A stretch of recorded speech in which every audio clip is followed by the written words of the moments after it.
So the NFL record for receptions in a season is Michael Thomas in 2019 with 149. You just mentioned the utter lack of target competition here for CeeDee Lamb. What are the odds that CeeDee Lamb breaks the single season reception record in 2024? I think with Michael Gallup gone, with Schoonmaker injured, with no really pass-catching running back on the roster, I don't think it's crazy to think he leads the NFL in receptions this year. What? Why are you shaking your head? You're welcome. What the heck are the Dallas Cowboys doing at the running back position? And is Dak Prescott not long for this roster?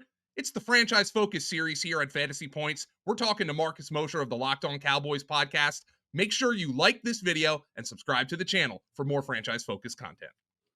Marcus, you host the Locked On Dynasty podcast, so I want to start by putting like a long-term, heck, even like short long-term kind of spin on this. How confident are you that Dak Prescott's going to be the Cowboys quarterback in 2025? That's the big question, right? I think every day that goes by, I'm becoming less and less confident that he returns in 2025, not because the Cowboys don't want him. Just to be clear, the Cowboys would love to sign Dak to a long-term deal. I'm not so sure Dak is up for that. I think it's appealing to Dak to see what else is out there in 2025. If there is a better situation, if there's a team that maybe has everything settled but the quarterback spot, it's not a money issue. It's nothing like that. I think Dak is really intrigued with the idea of becoming the best quarterback on the market when you have 8 or 9 teams that would love to sign him. So I don't know. I don't feel great that he is going to be back in 2025. I will tell you that much. So, I mean, I think you have to be more confident, even though they're kind of shuffling their feet on CeeDee Lamb as well, right? Like, what's going on here? But you have to be more confident CeeDee's back, I would think. Oh, I have zero doubts that CeeDee Lamb is not going to be on this team for the long haul. It's really one of these things where CeeDee Lamb happens to share the same agent as Justin Jefferson, and they're waiting for a Brandon Ayuk deal. They're waiting for a T. Higgins deal. It's all just a timing thing, right? None of those players want to be the first one to sign a deal because they want to top the other one. So the CeeDee Lamb contract will get figured out. If it was as simple as giving him $30 million a year, the Cowboys would do that in a heartbeat. But it's not, because CeeDee wants to wait and get as much money as possible. He will be here for the long-term future. I don't see him going anywhere else. I know we've had our discussions about the relative value of the running back position in the past, and you stand on the thought that paying Ezekiel Elliott was, let's just say, not the smartest thing Correct. for the Cowboys to do. That being said, you do need somebody to run the football at some point. The Cowboys currently have semi-washed Zeke. I still contend that Zeke can do things on third down and short yardage that are valuable, but I don't think he's a guy you want to be giving 200 carries a year to. Rico Dowdle, Deuce Vaughn, who I think I've outweighed Deuce Vaughn for the last 20 years of my life. Like, so my question is, what are they doing at this position? Do you expect that there is another move coming, or are you higher on one of these players than maybe I am? So I've been of the belief that running backs don't matter for the last 10 years or so. Now the Cowboys are really pushing it to see just how much the running backs don't matter. I think it's pretty easy to find replacement level running backs. I'm just not sure the Cowboys have one of those on the roster. And that's the rub here, right? I think you're right.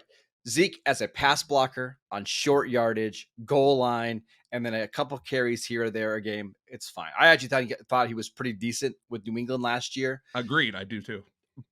But you kind of need that guy that gives you the juice, right? You need your Tony Pollard, and they just don't have that guy on the roster. Now, the good thing is, of all the positions in the NFL, running back is the one that you can solve in the summer, in preseason. Heck, even during the season, there's going to be some good running backs that are available after week 4 of the regular season. So I'm not panicking yet, but I would be shocked if this is the Cowboys starting running back room going into week 1. Like, they have to add somebody else.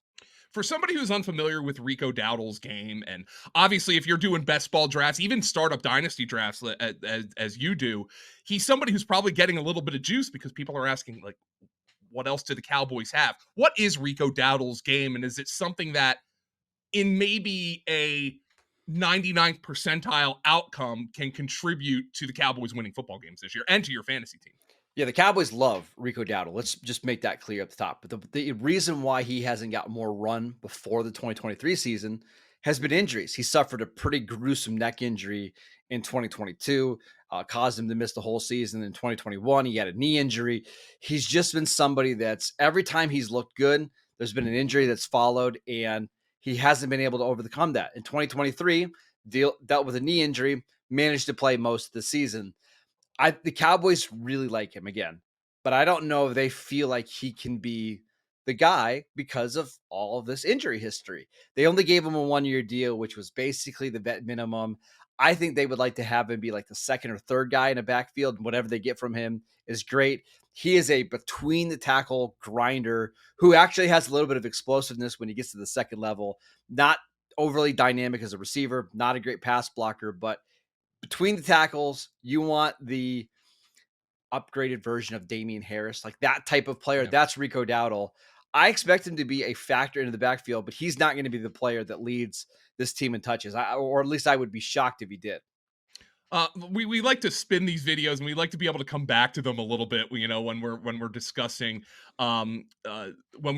these teams further down the summer. So I'm trying to get you to be a little bit of a soothsayer here. Is there a running back who might be potentially available via trade based on what some teams did in the draft or in free agency that you've had your eye on, who you think would be a good fit in Mike McCarthy's offense if they were to become available? I've got two.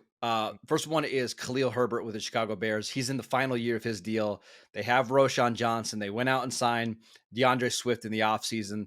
He's just buried as the third running back in Chicago. And he's too good of a player to be buried. And he's too young of a player.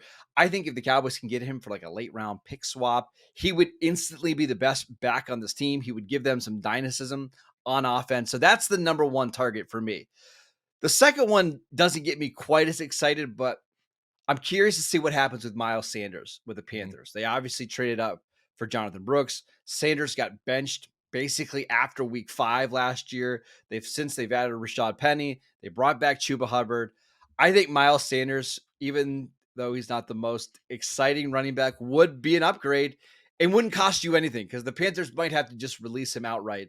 But those are the two guys that I could see being available that would upgrade the running back situation. And frankly, if either one of those players were acquired by the Cowboys, I think we would both be really excited about their fit in Dallas. Yeah, agreed. You've done some underdog drafts, I'm sure, and at this point, tight end gets skanky real quick. Yeah, Marcus, like real bad. And honestly, I think one of the last guys who's pretty appealing to draft is Jake Ferguson, and the Cowboys seem to have this type at tight end. And I'm dating back to the end of the Romo years, the beginning of the Dak years, when Jason Witten was not a yak guy anymore. It's the Zach Ertz kind of style of player. Like 3rd and 6, he'll get you 7. Do not expect any more. The Cowboys have had that guy, Jason Witten, Dalton Schultz. Now it appears that Jake Ferguson is kind of that guy. Dak Prescott trusts him. He had 70+ catches last year. Is there any reason he can't replicate that season, which would obviously be very valuable for fantasy in 2024? No, I think he's going to be even better. I wish I had my phone next to me because I literally drafted him in an underdog league this morning. So this is fantastic content. Yes, I think he's in for a big season for a couple of different reasons. He's been working out with Dak Prescott all offseason. He's one of Dak's favorite receivers on this team. And then outside of CeeDee Lamb, who else is he really going to throw the ball to? We know the Cowboys are going to put up a lot of yards. They're going to be one of the highest scoring teams in the league. I think Ferguson is the biggest beneficiary there. And let's also mention that his backup, Luke Schoonmaker, who the Cowboys took in the second round last year, he had to have off-season shoulder surgery, but he didn't get it until like April. It's very unlikely that he's going to do anything this offseason. He might even miss some or most of training camp. I could see a world where we just get to the regular season and Jake Ferguson's playing like 98% of snaps and he's second on the team in targets. I think he's a smash pick for me, not only in underdog drafts, in my dynasty drafts, going into year 3. I absolutely love Jake Ferguson. So the NFL record for receptions in a season is Michael Thomas in 2019 with 149. He did that in a 16-game season. You just mentioned the utter lack of target competition here for CeeDee Lamb. What are the odds that CeeDee Lamb breaks the single-season reception record in 2024? So he would need to average about 9 receptions a game over 17 games to do that, right?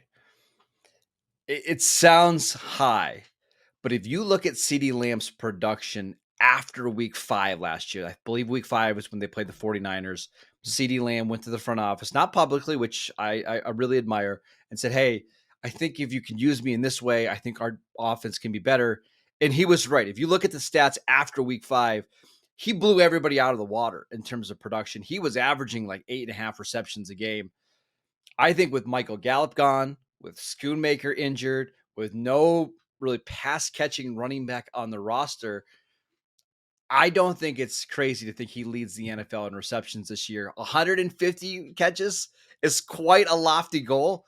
You probably have to take the under, right? Probably. Yeah.